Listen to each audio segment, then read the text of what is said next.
अपनी गलती स्वीकार करने के लिए तैयार नहीं है और ना ही कंपनी के ऊपर कोई एक्शन लेने के लिए तैयार है। ये तो सिर्फ समितियों के ऊपर डाल देते हैं बस, इनका और कोई मतलब नहीं है। अपनी जान बचाओ, दूसरा जाए भाड़ में। तो हमारा जो डाटा चढ़ा है उसमें मिसमैच है, तो मिल नहीं रहा। किसी का पैसों का फर्क आ रहा है, किसी का मेंबर के नाम गलत है, किसी का डबल चढ़ गया है। तो उस ये किसी का इन्होंने क्या किया, जिस तरह पीछे कार्य बहिष्कार था तो खुद विभाग द्वारा या इनके कंपनी के आदमियों ने या बैंक के कर्मचारियों ने अपना ऑनलाइन काम दिखाने के लिए इन्होंने डे एंड कर दिए वहां से।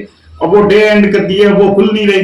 अब वो खुल नहीं रहे तो उसके अंदर इनका डाटा फीड नहीं होगा तो निश्चित रूप से अब ऑडिट नहीं होनी।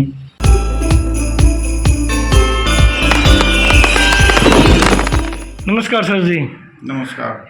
आपकी आज की जो प्रेस कॉन्फ्रेंस की कर रहे हैं वो आपकी किस संबंध में प्रेस कॉन्फ्रेंस है, जरा विस्तार से बताएंगे। ये दिनांक 3/5 को 3 मई को दैनिक भास्कर के अंदर खबर छपी थी कि 67 ग्राम सेवा सहकारी समितियों की ऑनलाइन ऑडिट नहीं हुई और इनमें गबन का अंदेशा है और इनकी धारा 55 की जांच करवाई जाएगी। तो इस बारे में हमने जब संबंधित पत्रकार से ये पूछा कभी आपने किसके कहने से ये खबर छापी, तो उन्होंने ये बताया कि जी हमें वो जो हमने छापा है वो हमें उप रजिस्ट्रार कार्यालय से हमें दिया गया है पत्र और उसके आधार पर ही हमने ये खबर बनाई है। हमने उनको ये कहा कि सर आप एक तरफा बात मत छापिए, आप जो छाप रहे हो इससे हमारी समितियों की साख खराब हो रही है। और तब उन्होंने कहा जी आप अपनी बात रख देना, हम वो छाप देंगे। तो हम इसके अंदर मैं आपको आपके माध्यम से ये बताना चाहता हूँ कि उप रजिस्ट्रार कार्यालय के द्वारा 67 समितियों को इन्होंने बताया कि ऑनलाइन ऑडिट नहीं हुई, जबकि 67 में से 60 समितियों की ऑफलाइन ऑडिट होकर के जमा हो चुकी है और वो भी हमारे उप रजिस्ट्रार महोदय के मौखिक आदेशानुसार। ये नहीं है कि उनकी जानकारी में नहीं है, उनके कहने के अनुसार ही वो हुई है। और रही बात ऑनलाइन ऑडिट नहीं होने की वजह क्या है, वो चीज कोई नहीं पूछ रहा। पता सबको है, विभाग को भी पता है, बैंक को भी पता है। बार बार समितियों द्वारा इसके पैक्स कंप्यूटराइजेशन के अंदर जो दिक्कतें आ रही है, इंटीग्रेशन के अंदर जो डाटा मिसमैच हो रहा है और जो टिकट डालते हैं उनका टाइम पे सॉल्यूशन नहीं हो रहा है, उसके बारे में लिखित पत्राचार बैंक के साथ चलता रहता है। और लगातार पत्र व्यवहार करने के बावजूद कंपनी की तरफ से कोई इसका समाधान नहीं किया जा रहा। क्यों, ये जो राजस्थान के अंदर जिस कंपनी के पास पैक्स कंप्यूटराइजेशन का ठेका है वो है ओसवाल एंड कंपनी। कोई मेरे को तो ये लगती है ये या तो कोई बीजेपी के कोई बड़े नेता की है या कोई रजिस्ट्रार या कोई बड़े आईएएस कोई कोऑपरेटिव सेक्टर के अधिकारी की कंपनी है। तभी तो देखो एक समिति के नाम से ये लाखों रुपए इसका चार्ज ले रहे हैं पैक्स कंप्यूटराइजेशन का, और उसके बावजूद काम कुछ कर नहीं रहे। इनके पास हमारे मानगढ़ जिले की आप उठा के देख लो, टीम के अंदर कोई बंदा कर्मचारी ऐसा नहीं है जिसको समितियों के कार्य का अनुभव हो। अब वो उनमें से अगर किसी को काम भी आता है तो वो फ्री में काम नहीं करना चाहते। वो उनको जो कंपनी तनख्वाह दे रही है वो पैसा, उस पैसे से वो संतुष्ट नहीं है। अभी जब विभाग ने और बैंक ने दबाव दिया तो हमारे लगभग 271 समितियों में से 100+ समितियों के कर्मचारियों ने उन लोगों को पैसे दे करके और उनसे अपना काम पूरा करवाया। तो सर भास्कर संवाददाता से आपसे बातचीत हुई तो उन्होंने जो DROP से लेटर निकलवाया था उन्होंने पत्राचार के लिए भास्कर के, तो वो आपको दिया गया था क्या लेटर आपको? अभी ये लेटर हमें कोई लेटर नहीं दिया गया। वो तो देखो जिस तरह अभी रजिस्ट्रार महोदय नए आए हैं तो इन्होंने थोड़ी डोर खींची है, तो असल बात तो अब उन तक पहुंचाने की बात है ना। अब वो ओसवाल जो कंपनी है उसको ये नहीं कह रहे कि आपके जब ये सॉल्यूशन इसका करिए, कोई समस्या आ रही है तो इसका कोई समाधान करिए, वो चीज नहीं कर रही है।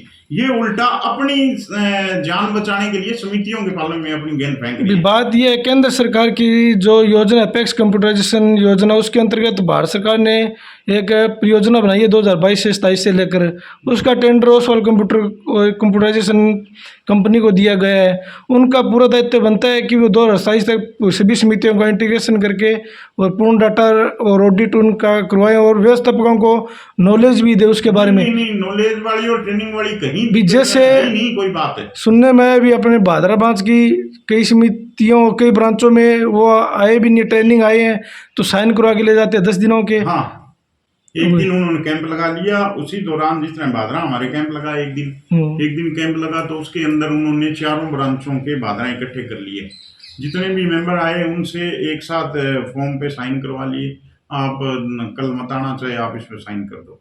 मतलब उनका भी यही है कि सिखाने का हमारा कोई मकसद नहीं है। हमने बार बार प्रधान कार्यालय को लिखित में दिया है कि सर आप हमारी ट्रेनिंग रखवाइए ताकि किसी को सीखने को मिले, या हमें प्रत्येक ब्रांच वाइज एक ऑपरेटर दे दीजिए ताकि हम वहाँ उस ब्रांच के ऊपर बैठ करके उस ब्रांच के सभी व्यवस्थापक अपनी समितियों का बारी बारी से अपना ऑनलाइन करवा लें उसको। तो इस संबंध में आपसे डीआर साहब से कोई नहीं, डीआर साहब मुलाकात हुई थी या पीछे भी गए थे हम ज्ञापन देने, उस टाइम भी बोला था, और डीआर साहब को हम क्या बताएं, पीछे सरकारी ऑडिटरों को जो अलॉट हुई थी समितियां, उनमें एक वो हमारे लादूराम जी थे, उन्होंने लिखा था स्पष्ट ग्रुप के अंदर कि इनको ये जो पैक्स कंप्यूटराइजेशन वाली फर्म है इसके जो कर्मचारी हैं इनको पैसे लेकर के ये काम करते हैं।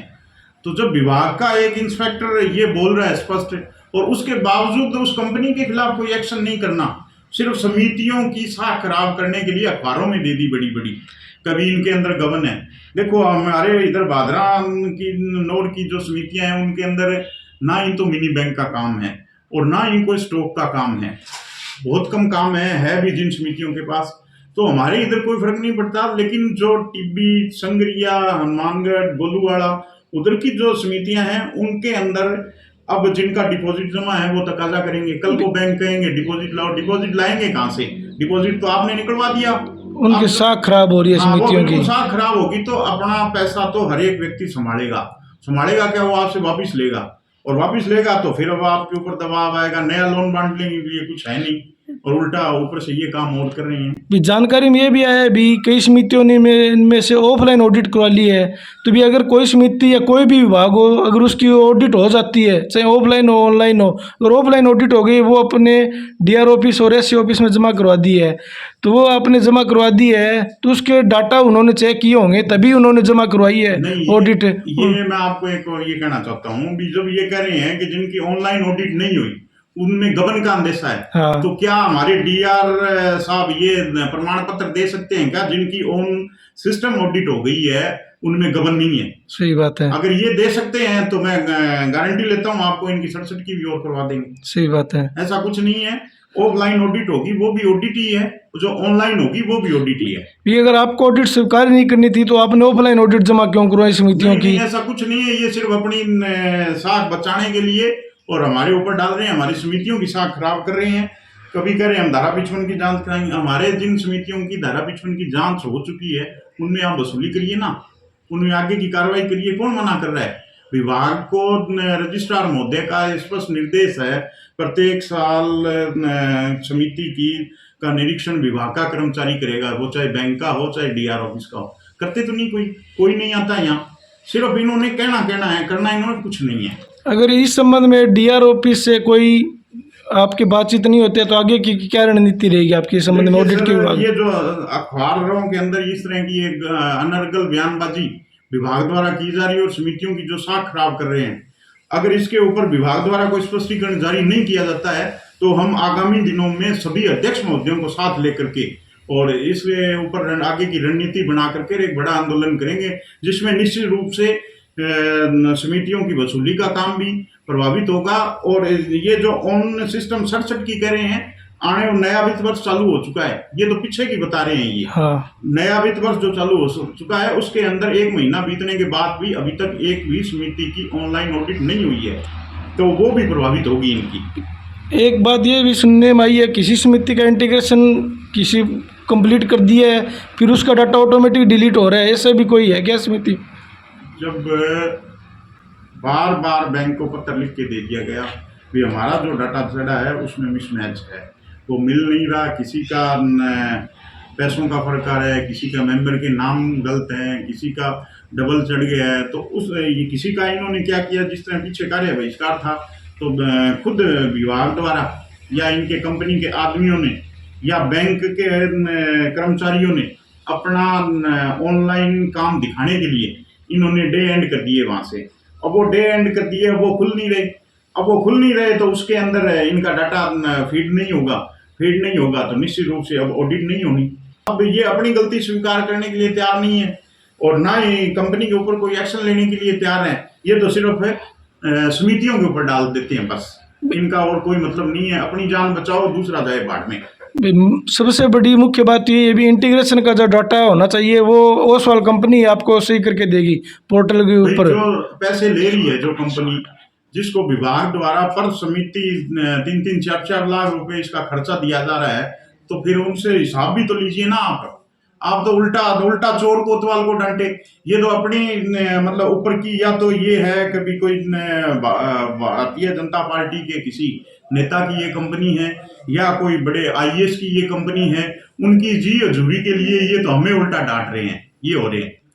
तो सर आप फिर आगे की क्या रणनीति है इस संबंध में? आप भास्कर संवाददाता और डीआर ऑफिस को क्या कहना चाहोगे? करे और इस तरह जो समितियों की साख ये खराब कर रहे हैं, इसके बारे में कोई स्पष्टीकरण ये जारी करें, अन्यथा ये अंजाम भुगतने के लिए तैयार रहें। हम सभी अध्यक्ष से इस बारे में अभी चर्चा कर रहे हैं और कुछ अध्यक्षों से हमारी बात भी हुई है और उन्होंने इसके खिलाफ सख्त कार्रवाई के लिए उन्होंने बोला है। आने वाले आगामी दिनों के अंदर हो सकता है कुछ बड़ा आंदोलन आपको देखने को मिले।